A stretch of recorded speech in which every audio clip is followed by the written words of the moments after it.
한경직 목사님이 노년에 남산에 있는 별장에서 여생을 보내셨는데 한경직 목사님의 제자들과 후배들이 찾아뵙고 인사를 드렸다고 합니다.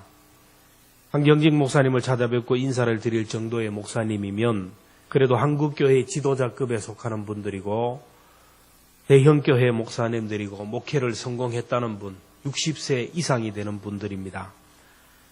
한경직 목사님은 자기를 찾아온 기라성 같은 목사님들에게 이런 얘기를 했습니다. 목사님들, 예수 잘 믿으세요.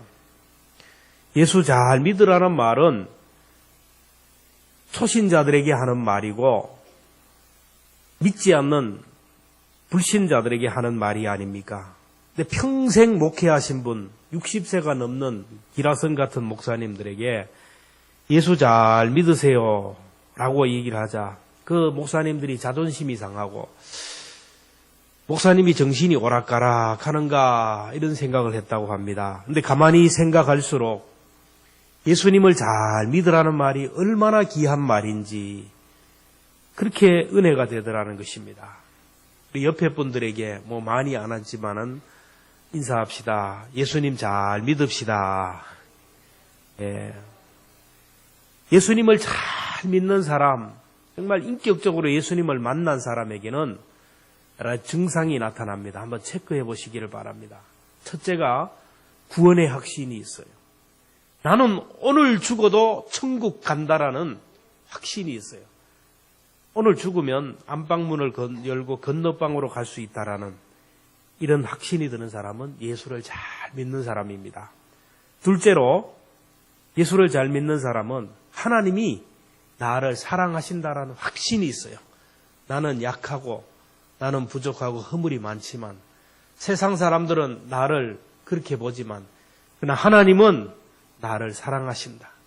내가 연약할수록 더욱 귀히 여기고 더 사랑한다라는 확신이 드는 사람, 예수 믿는 사람입니다. 셋째는 나는 죄인이라고 생각하는 사람입니다.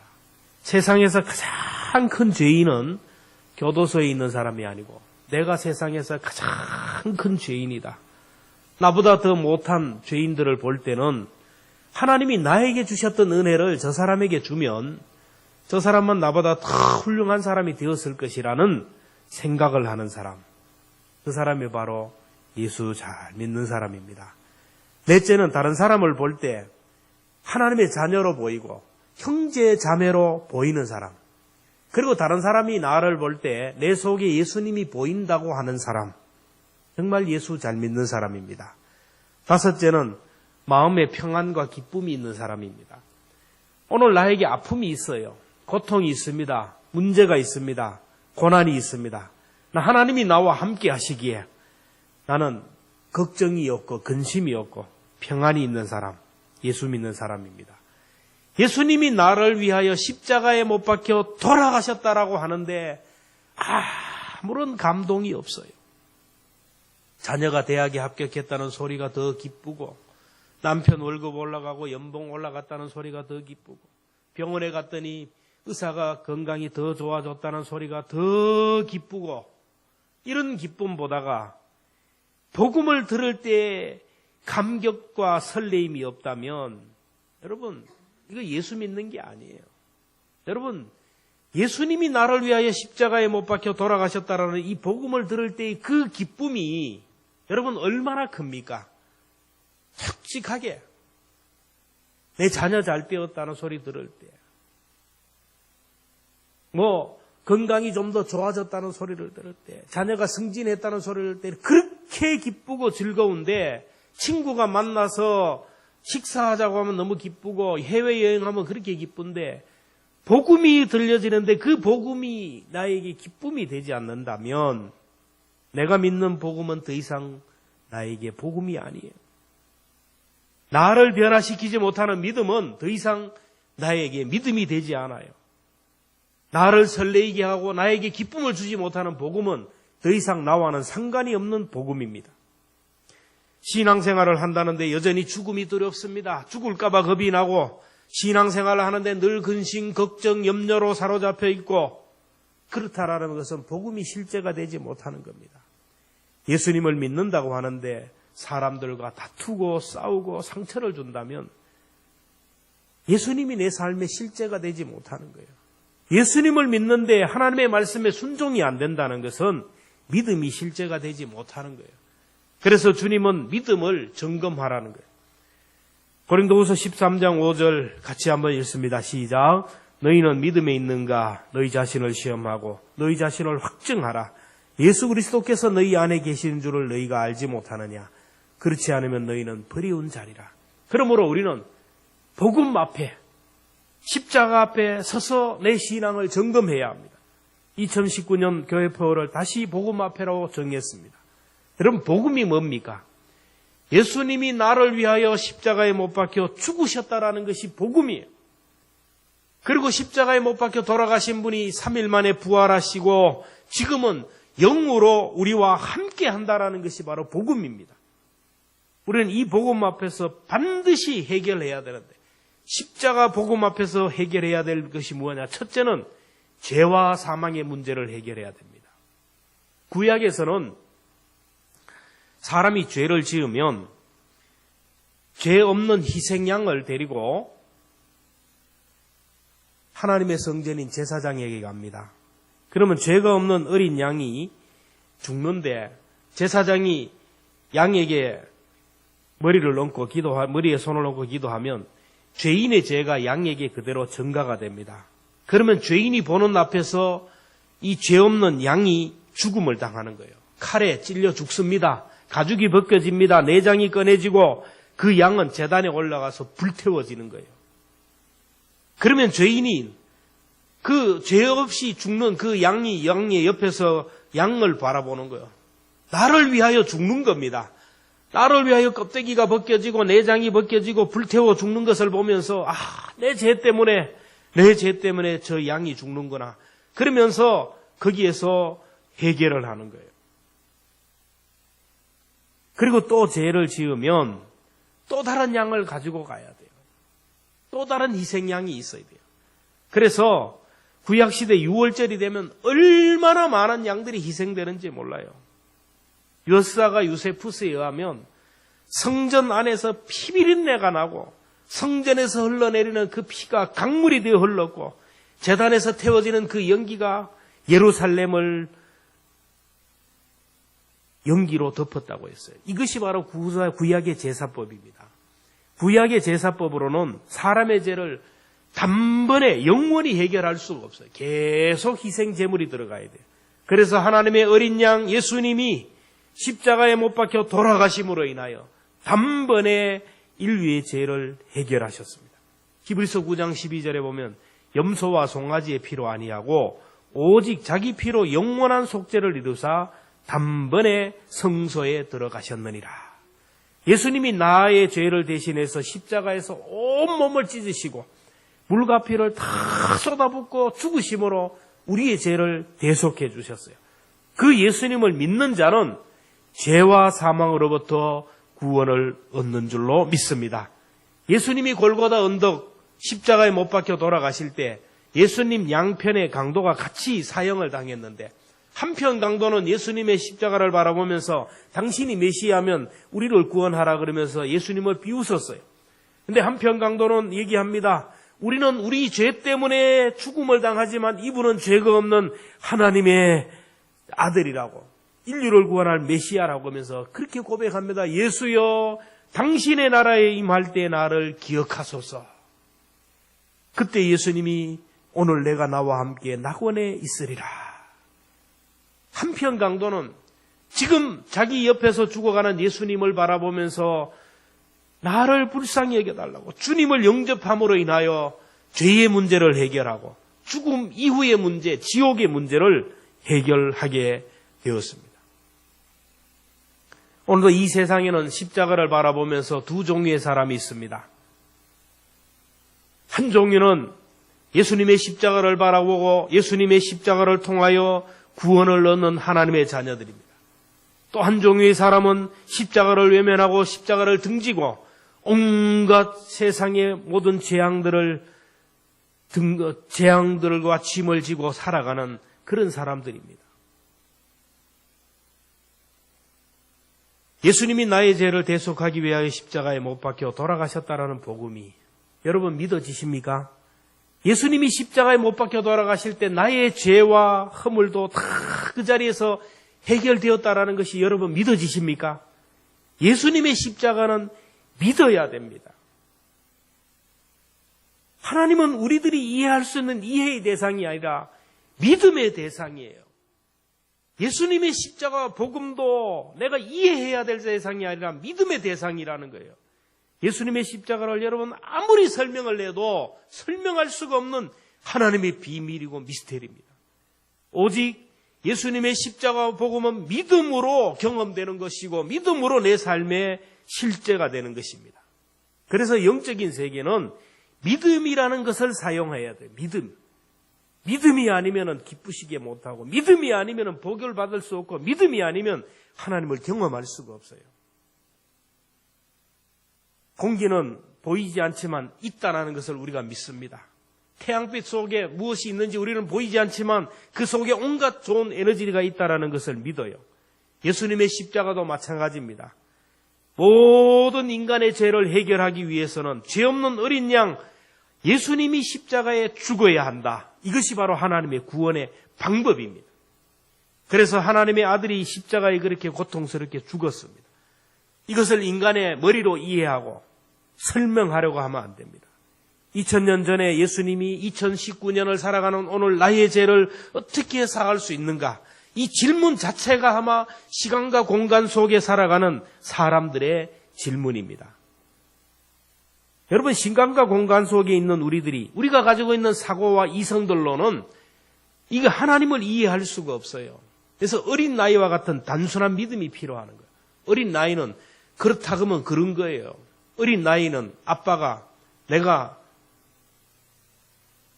너희에게 어린 나이에게 아파트를 10채 사줄게 그러면 믿어요.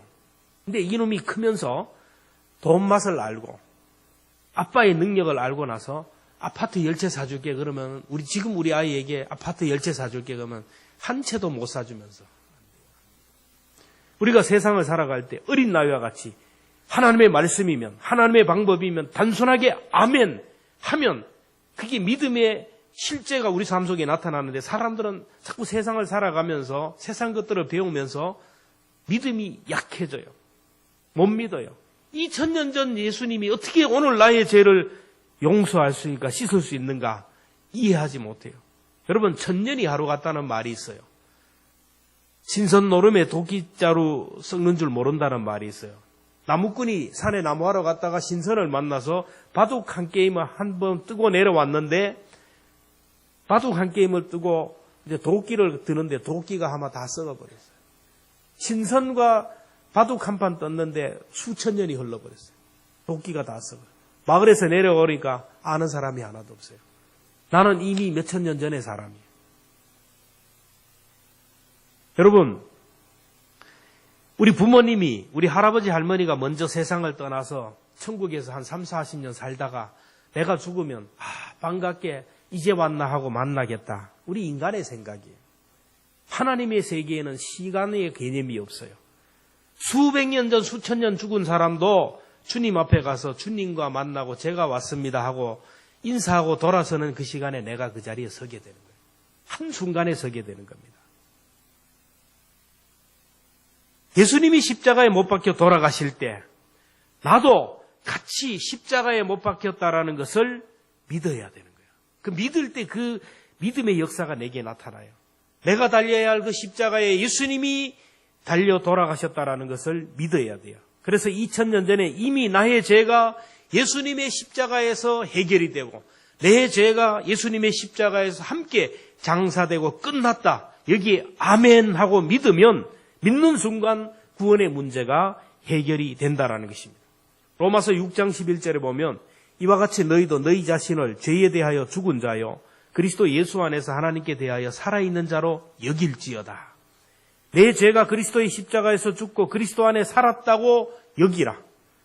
그렇게 될 것이라 알고 이미 그렇게 되었으니 그렇게 믿고 살아는 것입니다. 요한복음 5장 24절에 보면 진실로 진실로 너희에게 이르노니 내 말을 듣고 또 나 보내신 이를 믿는 자는 영생을 얻었고 심판에 이르지 아니하니 사망에서 생명으로 옮겼느니라. 나를 위하여 십자가에 못 박혀 돌아가신 예수님을 영접하는 순간 영원한 생명을 얻었고 죽어도 죽지 않고 사망에서 생명으로 옮겨졌다라는 거예요. 근데 이 십자가의 도가 아직까지 믿어지지 않지만 믿어지는 사람이 많아요. 여러분, 십자가의 도를 어떻게 설명을 합니까? 예수님이 나를 위하여 죽으셨다라는 것이 믿어지고 이것이 너무너무 감사하여 예배 때마다 눈물을 글썽이며 하나님 앞에 감격하며 예배드리는 사람이 얼마나 많습니까? 나 아직 예수님의 십자가가 믿어지지 않아도 오늘 우리 가운데 찾아오셔서 우리와 함께 하시는 성령님이 예배를 통하여 말씀을 통하여 예수님의 십자가를 설명하시고 이해시키시고 믿어지게 하실 줄로 믿습니다. 둘째로 우리는 임마누엘의 주님을 믿음으로 세상의 모든 문제들을 해결해야 됩니다. 나를 위하여 십자가에 돌아가신 그 주님은 3일 만에 부활하시고 지금은 영으로 우리와 함께 하신다라는 거예요. 예수님을 영접하고 죄와 사망의 문제가 해결된 사람은 하나님의 자녀들에게는 성령이 함께해요. 오늘도 우리와 함께 하시는 성령님은 어머니의 영으로서 나와 함께 하시면서 우리를 자꾸 예수님께로 인도합니다. 십자가를 바라보게 하고 십자가를 설명하고 부활을 설명하고 천국을 설명하고 눈을 자꾸 우리 여기에 육의 눈을 자꾸 열어줘요. 감겼던 영의 눈을 열어주고 닫혔던 오감들을 열어주어서 하나님을 알게 하신다라는 겁니다. 예수님을 믿는 자들 속에는 성령님이 거해요. 저와 여러분 속에는 성령님이 거하는데 성령님이 나와 함께 하시면 기쁨과 감격이 있는가 하면 또 우리가 세상을 살아가면서 부담되는 게 너무 많아요. 예수 믿는 사람이 세상 살아갈 때 부담이 되어야 될까요? 부담이 안 되어야 될까요? 한 여인이 아이가 임신하기 전에는 이 여인은 먹고 싶은 거 마음껏 먹어요. 술도 먹고 담배도 피우고 자기 하고 싶은 거 다 해요. 근데 아이가 뱃속에 딱 들어서는 순간 부담되는 게 많아요. 내 속에 아이가 들어오는 순간 먹고 싶은 것도 한 개 못 먹어요. 술, 담배 하지 않습니다. 앉아야 할 자리를 구분합니다. 뱃속에 아이를 중심으로 살아갑니다. 아이에게 좋은 음악, 아이에게 좋은 음식, 아이에게 좋은 행동을 하는 거예요. 이와 같이 내가 예수님을 믿는다면, 예수님이 내 속에 거하신다면 부담되는 것이 많아요. 내 속에 성령님이 거하시는데 아무거나 먹을 수가 없어요. 내 속에 성령님이 거하는데 다른 사람을 욕하고 비방하고 미워하는 것이 부담이 됩니다. 내 안에 성령님이 거하시는데 기도하지 않으면 마음이 답답해요. 말씀을 읽지 않으면 견딜 수가 없어요. 내 안에 성령님이 거하시기 때문에 예수님을 증거하지 않으면 견딜 수가 없어요. 그런 사람은 바로 예수 믿는 사람입니다. 예수님을 믿는 사람은 나와 함께 하시는 성령님의 임재를 느끼고 성령님과 동행하는 삶을 살아갑니다. 여러분은 하나님이 여러분과 함께 하시고 하나님이 나와 동행하고 계시다는 것이 늘 느껴지세요? 영적으로 성장하고 성숙한 사람은 언제나 나와 함께 하시는 주님을 깨닫고 경험하고 그분의 길을 가는 거예요. 근데 영적으로 아직까지 미숙한 사람은 하나님이 동행하는 것을 깨닫지 못하고 느끼지 못하고 살아가요. 어린 나이가 엄마가 눈앞에 있을 때는 편안하고 기쁘게 평안하게 장난감 가지고 놀지만은 눈앞에서 엄마가 보이지 않으면 울어요. 근데 아이가 좀 성장하고 성숙하면 엄마가 눈앞에 안 보여도 안방에 계시는구나, 건너방에 계시는구나, 부엌에서 일하는구나, 잠깐 밖에 나가셨구나 이렇게 생각하고 평안을 얻어요. 우리가 영적으로 흐려지고 영적으로 약해질 때는 하나님이 나와 함께하는 것을 몰라요. 야곱이 장자권을 빼앗기 위하여 형과 아버지를 속이고 아버지에게 축복 기도를 받아내고 형이 죽이려고 하니까 도망을 하는 거예요. 야밤 도주를 합니다. 고향 친척 아비 집을 떠나서 도망을 하다가 밤을 맞이합니다. 언제 형이 보낸 자기를 추격해서 죽일지 모르는 상황, 언제 사나운 짐승에게 습격을 당해서 죽을지 모르는 상황. 그래서 피해서 바위 밑에서 나뭇잎을 모아가지고 이부자리 삼고 돌을 베개 삼아 숨어 누웠는데 세상에 자기 혼자예요. 나는 버림받은 사람이다. 부모에게 버림받고 하나님께 버림받은 세상에 나 혼자밖에 없는 줄로 알고 외로움과 서러움에 지쳐 울다가 잠이 들었습니다. 꿈속에 야곱이 사닥다리를 통하여 하나님을 만나는 거예요. 그래서 잠에서 깨어난 야곱이 고백합니다. 창세기 18장 16절에 보면 야곱이 잠에 깨어 이르되 여호와께서 과연 여기 계시거늘 내가 알지 못하였도다. 오늘 이런 사람이 많아요. 나는 나 혼자인데, 나는 버림받은 사람이고 하나님이 나와 함께하지 않는 줄 알았는데 어느 순간에 하나님이 나와 함께 하셨다는데 나는 그것을 깨닫지 못하였노라. 저와 여러분의 눈이 활짝 열려서 오늘도 나와 함께 하시는 그 주님을 깨닫고 경험할 수 있기를 주님의 이름으로 축원합니다. 하나님의 자녀는 어디를 가든지 하나님이 함께 하셔요. 시편 139편 보면 내가 하늘에 올라갈지라도 하나님이 거기서도 나와 함께 하시고, 내가 수월에 내려가 자리를 펼지라도 하나님이 거기에 함께 하시고, 새벽 날개를 치며 바다 끝에 가서 거주할지라도 거기서도 주의 손이 나를 붙들어 주시나이다. 어디를 가든지 하나님이 함께 하신다라는 겁니다. 여러분, 성령을 푸뉴마라 그러는데 이거는 바람이라는 뜻입니다. 바람은 안 보여요, 눈에. 안 보이는데 바람이 부는 게 느껴져요. 뭘로 보면 나뭇가지가 흔들리는 걸 보면 느껴져요. 피부에 와닿는 촉감을 보면 느껴져요. 오늘도 성령님은 우리와 함께 하는데 안 보여요. 근데 느껴집니다. 교회 오는 것이 좋아요. 예배 드리는 것이 즐겁습니다. 말씀 듣는 것이 기뻐요. 찬송하는데 눈물이 나고 설교를 듣는데 감동이 되고, 이건 성령이 나와 함께 한다. 성령님이 지금 보이지 않지만 언제 확실하게 보이느냐? 보입니다. 이 세상 마지막 날 죽음의 순간이 될 때 나와 함께 하신 성령님이 내 손을 붙들고 사망이 음침한 골짜기로 지나서 천국으로 인도하는 것을 저와 여러분은 보게 될 줄로 믿습니다. 스데반이 순교할 때 사람들이 돌로 스데반을 죽일 때 돌로 자기를 죽이는데 얼마나 아프겠어요. 근데 그 아픔을 느끼지 못하고 스데반의 얼굴이 천사의 얼굴과 같았다고 했고, 두 팔을 벌리며 얘기합니다. 하늘이 열리고 인자가 나를 영접하는 것을 본다고. 스데반이 돌에 맞아 죽지만은 죽음의 순간에 예수님이 그와 함께 하니까 아픔이 없어요.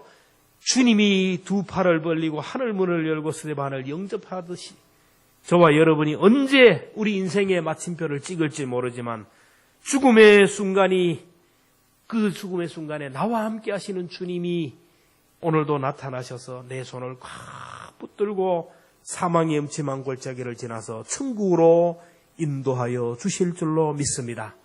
임마누엘의 주님을 여러분이 인식하면서 그 주님과 함께 온갖 세상의 문제를 해결할 수 있기를 주님의 이름으로 축원합니다. 셋째로, 내가 죽고 예수님이 주인 되는 삶을 살아야 돼요. 예수님을 믿는다고 하는데 삶이 변화되지 않는 이유, 예수님을 수십 년 믿었는데 언어가 삶의 모습이 변화되지 않는 이유가 뭔지 아십니까? 믿음이 실제가 되지 못하고 복음이 실제가 되지 못하는 이유가 무엇인지 아세요? 예수님을 믿는다고 하는데 아직까지 용서하지 못한 사람이 있고 내 속에 미워하는 사람이 있는 이유가 무엇인지 아십니까? 예수를 믿는다고 하는데도 아직까지 말씀에 순종이 안 되는 이유가 무엇인지 아십니까? 예수님이 내 속에서 손님으로 거하기 때문에요. 저도 다른 집에 가서 손님으로 갈 때가 있고 다른 사람이 우리 집에 손님이 올 때가 있는데, 손님은 불편합니다. 아무리 좋은 집에 가서도, 아무리 좋은 방을 내어주어도, 맛있는 음식을 대접해도 최고의 대접을 받아요. 그래도 마음이 불편한 이유는 손님입니다. 손님은 집에 들어가면 이 방에 쉬십시오. 그럼 그 방에 앉아 있어야 돼요. 앉아 있다가 답답해도 화장실도 조용히 눈치 보고 밖에 누가 있나 없나 하고 화장실도 가고, 손님이 안방문을 벌컥 열고 장롱문을 벌컥 열고 막 이 방 저 방 다니고, 손님이 가서 막 남의 냉장고 막 열고 이렇게 못합니다. 손님은 그야말로 손님이에요. 불편해요. 그러다가 혹시나 아이가 잘못했는데 그 부모가 막 아이를 매질을 하고 막 언성을 높이면 손님은 막 마음이 안절부절 견딜 수가 없어요. 거기에다가 부부싸움을 해버리면 막 손님은 더 이상 못 있어요. 짐 싸가지고 나가버리는 거예요. 여러분, 손님은 그렇습니다. 예수 믿는 사람은 내가 죽고 예수님이 사는 것이고, 내가 죽고 예수님이 주인이 되고, 내가 죽고 예수님을 왕으로 모시는 사람이에요. 예수님을 내 인생의 손님으로 모시고 사는 사람은 예수님은 더 이상 나에게 영향력을 끼칠 수가 없어요. 손님은 아무것도 안 돼요. 그래서 손님은 그냥 그 자리에 가만히 있어요. 우리가 조그마한 죄를 지으면 성령을 근심하게 하는 일을 하면 성령이 나를 떠나가게 하는 겁니다. 사울이 하나님을 손님으로 모시기자 하나님이 사울을 통하여 일을 할 수가 없는 거예요. 사울이 범죄하자 하나님의 영이 떠나서 이가봇의 비극을 당하지 않습니까? 오늘도 성도들 가운데 예수님을 믿는다고 하면서 예수님을 손님으로 생각하는 사람 많아요. 주일날은 교회 와서는 주님을 주인으로 왕으로 모신다고 하고 교회를 나가는 순간부터 예수님을 손님으로 취급합니다. 주님, 저를 떠나가면 안 됩니다. 우리 집에 떠나가면 안 됩니다. 안방에 계세요. 가만히 계세요. 제가 편하게 모시겠습니다. 그래놓고 자기가 결정해요. 물어보지도 않아요. 손님한테 뭘 물어봅니까? 자기가 결정하고 자기가 판단하고 자기가 삶의 주인이 되어 살아가요. 자기가 주인이 되니까 그 인생에 변화가 없고 별 수 없는 자기가 판단하고 결정하니까 그 인생이 별 수 없는 인생이 계속되고 있다는 거예요.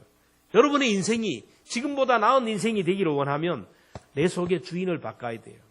내가 주인이 되고 내가 왕으로 살면 내 인생은 지금 이 삶을 벗어나지 못해요.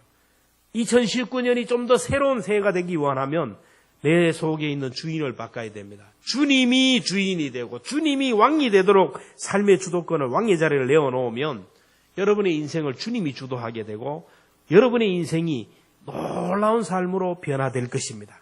내가 그리스도와 함께 십자가에 못 박혔나니 그런 적이 이제 내가 사는 것이 아니요 오직 내 안에 그리스도께서 사는 것이라. 나는 날마다 죽는다고 했어요. 내가 그리스도와 함께 십자가에 못 박혀 죽으니까 내 속에 계신 주님이 날마다 살아 역사하니까 변화가 일어나는 거예요. 아직까지 내가 죽지 않고 내가 주인이 되고 내가 왕으로 사는 사람은 예수님을 믿는 사람이 아닙니다. 내 속에 예수님이 왕으로 자정하고 계시다면, 내 속에 주인이 되어 나를 통치한다면 그분의 뜻을 따를 수밖에 없어요. 항상 기뻐하라, 쉬지 말고 기도하라, 범사에 감사하라. 이는 그리스도 예수 안에서 너희를 향하신 하나님의 뜻이라. 여러분 항상 기뻐합니까? 쉬지 말고 기도하고 범사에 감사합니까? 원수를 사랑하고 원수를 위하여 기도하라는데 그게 됩니까? 안 된다면 믿음이 없기 때문이요. 마태복음 7장 21절 나더러 주여 주여 하는 자마다 다 천국에 들어갈 것이 아니요 다만 하늘에 계신 내 아버지의 뜻대로 행하는 자라야 하리라. 삶의 주인이 바뀌어야 된다. 입으로 시인하면 안 돼요. 디도서 1장 16절에 보면 그들이 하나님을 시인하나 행위로는 부인하니 가증한 자요 복종하지 아니하는 자요 모든 선한 일을 버리는 자라. 요한계시록 3장 1절에 보면 사대교회 성도들에게 내가 살았다 하는 이름을 가졌으나 죽은 자로다. 그렇습니다. 말씀을 맺으려고 합니다. 한 번은 목사님들이 산나물을 하자고 하라 그래요. 저는 산나물을 몰라요. 근데 등산 겸 할 겸 따라갔어요. 산나물이 뭔지 모르니까 곰치를 아마 채취하러 갔는 것 같아요. 나는 나물이 뭔다 그러니까 목사님들이 곰치를 하나 따주면서 이게 샘플이다. 이거 보고 이런 것만 따라. 그래서 하는 손을 들고 이제 곰치를 따기 시작했어요. 쉽더라고요. 그러니까 이파리도 그렇고. 그래서 따다 넣다가 보니까 아이고 이제는 좀 알 것 같아. 그리고 한 손에 들고 다니기 귀찮아서 집어넣고 이제 곰치를 따면서 올라갔어요. 정상에 올라가서 와 다른 사람보다 많이 땄어요. 와 많이 땄다. 보자. 그래가지고 가방에서 곰치를 탁 꺼내놓는 순간 가짜래 가짜. 처음에 딴 것만 진짜고 그 뒤에 딴 거는 전부 다 가짜예요. 왜 그랬을까요? 처음에 샘플을 보고 딸 때는 진짜를 땄는데 이 비슷하다고 해가지고 집어넣고 따니까 비슷한 걸 따니까 전부 이상한 것만 땄다라는 것이죠. 여러분 우리가 신앙생활도 마찬가지예요. 예수님의 십자가와 복음만 바라보고 살아야 돼요. 예수님이 나의 죄를 위하여 십자가에 못 박혀 돌아가시고 내 죄를 구원하여 주셨다라는 이 복음만 바라보고 살아가면 우리가 흔들리지가 않아요. 요동하지가 않습니다. 내 속에 계신 주님을 날마다 인식하고 내 속에 계신 주님을 시인하면서 그분에게 자꾸 물어보고 내 속에 계신 주님께 물어보고 내 속에 계신 주님이 왕으로 사는 삶을 계속 살아가면 우리에게는 복음의 능력이 나타나고 경건의 능력이 나타납니다. 근데 세상을 살아가다 보면 십자가를 바라보지 못해요. 십자가에 달리신 예수님을 보는 것이 아니라 나도 모르게 돈이 보여요. 사람이 보입니다. 세상이 보입니다. 자녀들이 보이고 세상이 점점 커 보여요. 골리앗이 점점 더 커 보여요. 하나님보다 골리앗이 더 커요. 문제가 더 커 보여요. 자꾸 거기에 바라봅니다. 자꾸 거기다 보니까 내가 주인이 되고 내가 왕이 되고 내 마음대로 살아가다 보니까 내 인생은 꼬이게 되고 아픔과 근심과 염려, 걱정의 삶이 돼요. 그래서 다른 복음이 되어버리고 다른 믿음이 되어버리고 복음이 실제가 되지 않고 믿음이 실제가 되지 않는 거예요. 다시 복음 앞에 여러분 새해에는 그리고 다음 주 한 주간은 여러분 예수님의 십자가와 복음만 바라보고 오늘도 나와 함께 하시는 그 주님의 실제를 경험하는 시간들이 되기를 바라고 내 속에 주님을 왕으로 다시 한번 모셔드리는 다시 한번 복음 앞에 서서 복음의 능력을 회복하는 저와 여러분 되기를 주님의 이름으로 축원합니다.